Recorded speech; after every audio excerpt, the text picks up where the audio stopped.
¿Por qué Dios permite la maldad? Si Él existe, ¿dónde se encuentra cuando ocurre algo malo? ¿Por qué se siente que está lejos y no cerca? Estas preguntas son hechas por personas en todas partes del mundo. No hay duda alguna que la maldad ha ocupado cada rincón del planeta. A diario estamos bombardeados por malas noticias que nos llegan de todas partes del mundo.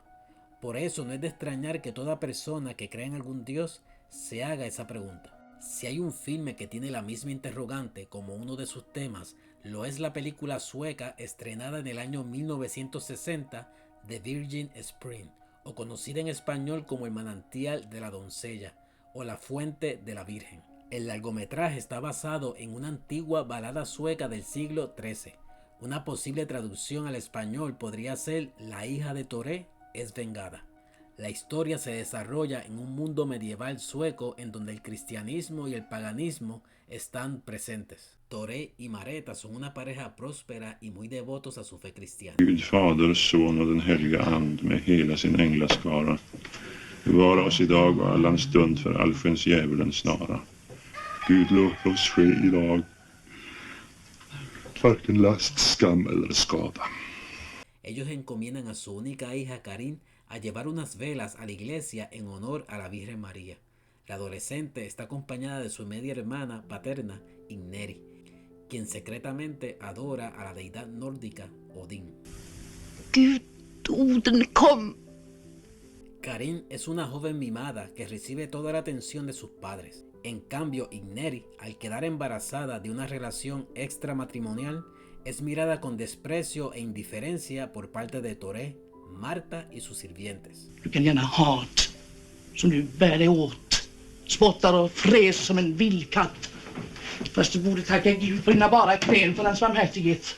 Att få komma till en gård som den här och få stanna här som barn i huset på bärs. De camino a llevar las velas a la iglesia, Karin es atacada y violada por dos hombres, dejándola muerta en el bosque. Al Toré saber quiénes fueron los asesinos de su hija, tomará la justicia en sus manos y se vengará de manera despiadada. El libreto de este filme fue escrito por Ulla Isakon, no solamente autora de novelas y cuentos, sino también de libretos para cine y teatro.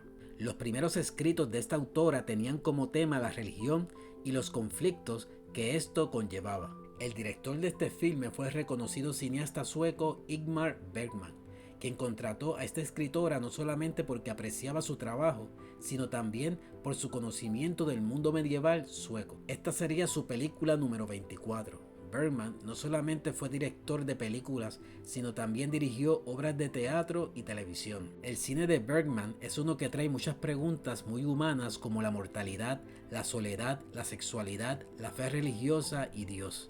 ¿Por qué la cruel imposibilidad de alcanzar a Dios con nuestros sentidos? ¿Por qué se nos esconde en una oscura nebulosa de promesas que no hemos oído y de milagros que no hemos visto? Si desconfiamos una y otra vez de nosotros mismos, ¿cómo vamos a fiarnos de los creyentes? ¿Qué va a ser de nosotros, los que queremos creer y no podemos? ¿Por qué no logro matar a Dios en mí? Es precisamente Dios un tema muy importante en su cine, ya que la religión cristiana fue parte de su infancia. Bergman viene de una familia cristiana en donde su padre fue un ministro luterano, y según él cuenta, tuvo una crianza religiosa muy estricta que lamentablemente lo llevará a tener una mala relación con su padre, abandonar el cristianismo y negar la existencia de Dios. This idea about a God was very unhealthy because it was a feeling of something that is perfect, that is extremely perfect, that is the most extreme perfect that exists, and in comparison Yes. to that, I always must feel like a snake, like a dirty snake. Of course, if you always have the feeling that somebody is there and somebody enormously loves you, but you can't see it because the whole world around you is full of terrifying things, but still this God or Christ is marvelous, and you are a dirty snake. it is not good for your feeling. A través de los años, el cine de Bergman ha tenido muchos seguidores, entre ellos directores reconocidos como Stanley Kubrick, Scorsese, Woody Allen y Ang Lee. Director de películas muy populares como El Tigre y el Dragón y Secretos en la Montaña. Para este director, precisamente esta película fue clave para su desarrollo como cineasta. Una de las razones por las que encuentra admiradores es precisamente porque las historias que cuenta se sienten bastante honestas, espirituales y muy personales. Un ejemplo lo fue su famoso filme Los Siete Sellos. La razón por la cual creó esta historia es porque personalmente él estaba aterrado con la muerte. Saber que un día le iba a tocar morir le producía mucha ansiedad. And especially I was very afraid of death. And then I thought I didn't think, I just made it. I wrote this Seventh Seal. And the Seventh Seal is about death the whole time. Death turns up right at the very beginning of the film. Yeah. Death is present the whole time in this picture, and everybody in this picture reacts differently to death. Por tal razón, él crea esta historia y trabajando en la filmación de la misma, lo ayudó a manejar su problema con la muerte y vivir más tranquilos, al menos en ese momento de su vida. El cine de Bergman no solamente es personal, sino también bastante independiente. Él escribió la mayoría de las películas que filmó. Siempre le gustó trabajar con un presupuesto moderado. Muchas de sus películas se realizaron en Suecia en su idioma natal, con un equipo de trabajo pequeño, y en la mayoría de las ocasiones colaboraba con el mismo grupo de actores como Max von Sydow y Gunnel Lindblom. La película El manantial de la doncella no fue la excepción a la regla. Básicamente la misma contó con un grupo de actores con los cuales ya él había trabajado y con un presupuesto moderado. La única excepción fue el director de fotografía Sven Nykvist, con quien a partir de entonces lo sumaría a su equipo de trabajo en futuros proyectos. La película no fue tan bien recibida en su país, pero en otros lugares y festivales de cine fue muy elogiada. En 1960 fue seleccionada para recibir la Palma de Oro en el Festival de Cine de Cannes. En Estados Unidos ganó un Oscar y un Globo de Oro como mejor película extranjera. Tal vez el dato más controversial de este filme lo fue en Estados Unidos, en donde varios estados querían censurar la escena en donde Karin es atacada por los dos hombres. La división de películas del estado de Nueva York quería eliminar 24 segundos de esta escena, lo que provocó que Bergman le escribiera una carta pidiendo que no la editaran, pero no tuvo mucho éxito. Al final decidieron eliminar esos 24 segundos de película.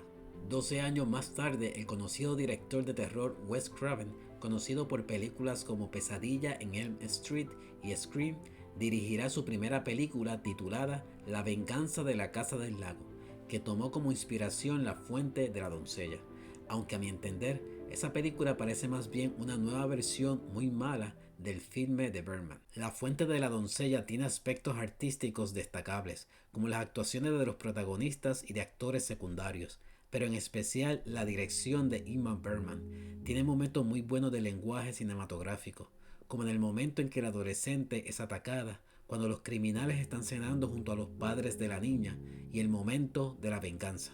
Pero lo que me parece genial de este largometraje es que se puede prestar para la discusión en grupos, ya que esta historia toca diferentes temas en tan solo 90 minutos de duración. Entre algunos temas está la venganza, la maldad y la lucha de religiones, un tema que la guionista Ulla Isakon quería darle énfasis en esta historia. Por un lado vemos a Karin, sus padres y sirvientes que son devotos cristianos. Kyrkorna. Höga som himlen. Och stora, inte av trä utan av kalk och sten. Och med fönster i alla regnbågens färger. Pero por otro lado vemos a Inneri invocando secretamente al dios pagano Odín y llevando ritos relacionados a esta deidad. Devoción que otras personas comparten en esta historia, como el brujo que vive en el bosque y que algunos lo relacionan con el mismo Odín. Du har blodat. Du har offrat till Lot. Jag kände genast igen dig, jag såg dig på vägen. Jag kände igen dig på ögat, på munnen, på händerna. Men du är rädd. Por otro lado tenemos el tema de la culpa, un tema al que Ingmar Bergman le quería dar énfasis en esta historia, y podemos ver que está presente en el personaje de Inneri, que se siente culpable al no ayudar a su media hermana mientras fue atacada por estos hombres, y también en Toré, luego de haber saciado su sed de venganza, pero especialmente el niño que en su rostro puede mostrar esa culpa y remordimiento al ser testigo del violento crimen cometido por sus hermanos y no poder hacer nada. Pero la pregunta que más me interesa en este filme es, ¿dónde está Dios en medio de tanta maldad? Y si estaba presente, ¿por qué lo permitió? Du ser det. Gud, du ser det. Det oskyldiga barnets död och min hämnd. Du tillät det.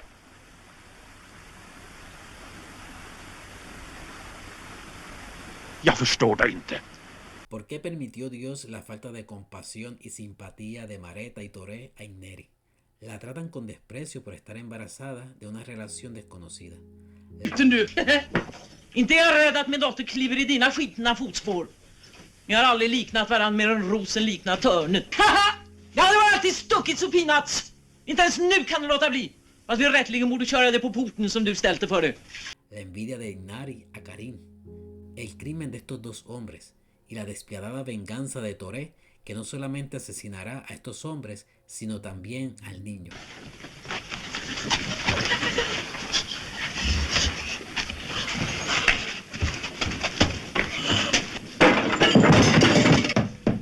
Si Dios estaba presente, ¿por qué lo permitió?